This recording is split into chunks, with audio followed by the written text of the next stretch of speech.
O jornalista Florestan Fernandes está no estúdio de São Paulo e conversa agora com Iracema Nascimento, coordenadora executiva da Campanha Nacional pelo Direito à Educação. Boa noite, Florestan. Boa noite, Iracema.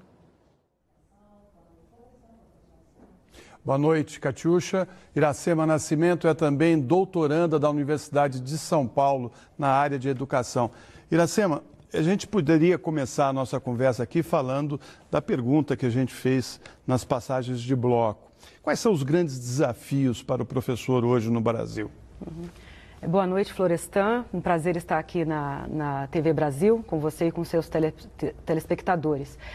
Os principais desafios, não só do professor, mas do Estado brasileiro e da sociedade brasileira, para garantir a atuação adequada dos professores, está baseado em 3 elementos principais: formação inicial e continuada adequadas, condições adequadas de trabalho e salário e carreira para os professores. Então, é um conjunto que esses fatores isoladamente não ajudam a resolver o complexo problema da educação brasileira.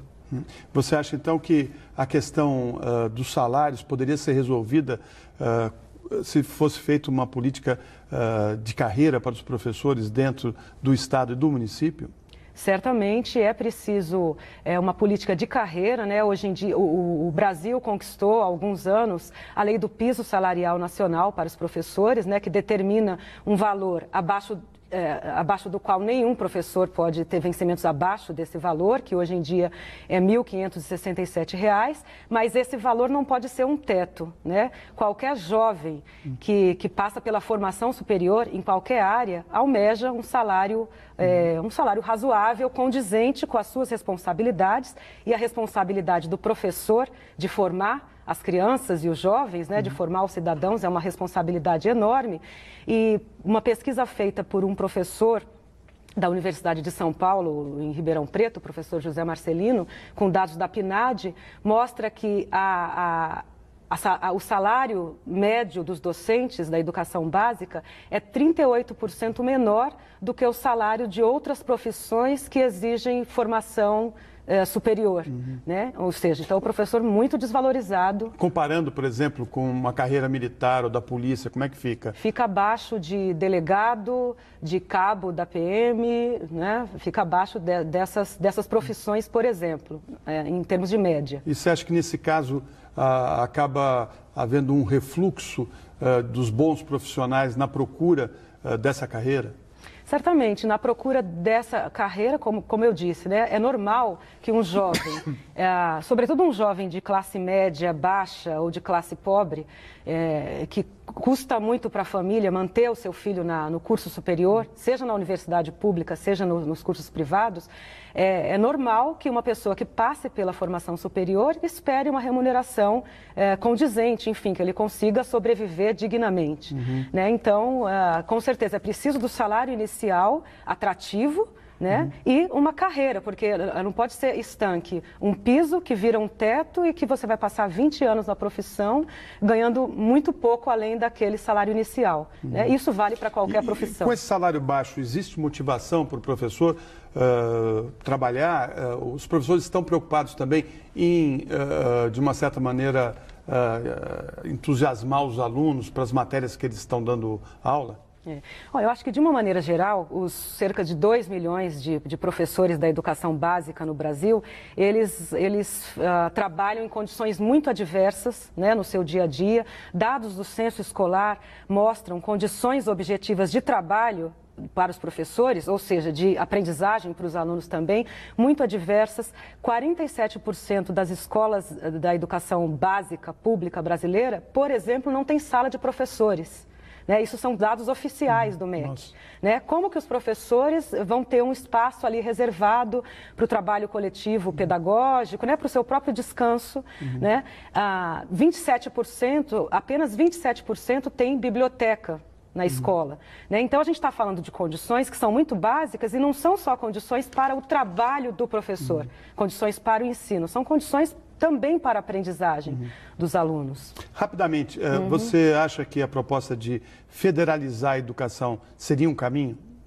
Não acho que seria um caminho. Eu acho que o que a gente precisa é fazer cumprir a lei no Brasil e fazer cumprir o Pacto Federativo e o regime de colaboração, né, que são mecanismos previstos na Constituição e que o Brasil ainda não avançou suficiente, o Estado brasileiro ainda não avançou para essa real colaboração entre os entes federados. Tá, você participa aí da campanha nacional pelo direito à educação. O que é essa campanha?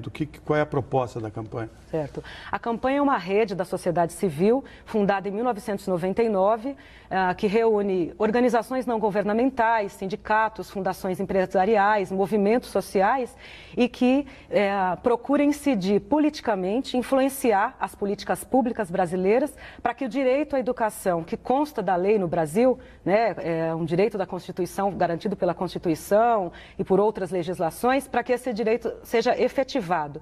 Então, nós tivemos, por exemplo, uma ação muito forte na criação do Fundeb, que é o Fundo da Educação Básica, e agora estamos acompanhando a tramitação do Plano Nacional de Educação no Congresso Nacional. Você acha que tem que fazer também uma mudança no currículo escolar? É preciso mudança, sim. A escola, tal qual a gente conhece na forma que ela existe hoje, aqui no Brasil ela tem um pouco mais de 100 anos, né? Começou com a República no Brasil. Antes tivemos as escolas dos jesuítas, enfim, mas a escola pública, tal qual a gente conhece, é aí do final do século XIX e começo do século XX.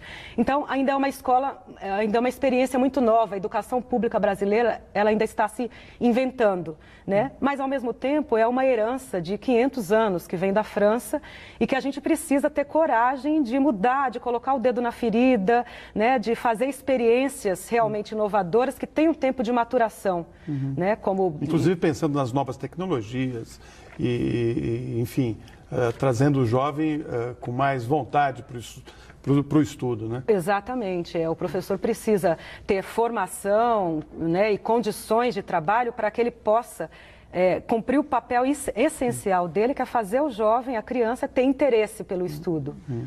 Os camponeses foram os últimos a terem acesso à educação no Brasil e ainda sofrem com esse problema. O que deve ser feito? Foram os últimos e continuam sendo os últimos. Várias pesquisas com dados oficiais mostram que em 10 anos, cerca de 30 mil escolas foram fechadas no campo, né? E o Estado brasileiro precisa se conscientizar que a escola nas áreas rurais, ela custa mais mesmo, porque ela atende menos alunos. E você não pode mandar crianças pequenas a longa distâncias, de seja qual for o transporte, para chegar na escola, né? Como o professor também. Então, é preciso investir mais. Com certeza, o custo das escolas no campo é maior, né? E tem que ser maior mesmo, não tem segredo, né? Tá certo, Iracema. Muito obrigado pela sua participação aqui no Repórter Brasil. Espero que você retorne aqui outras vezes para a gente continuar essa discussão importante para o Brasil, que é tentar uma educação pública de qualidade, que é muito necessária para a gente ter uma juventude melhor e futuro melhor. Obrigada a você e um feliz dia para todas as professoras e professores do Brasil. Voltamos com você, Catiúcha. Obrigada, Florestan.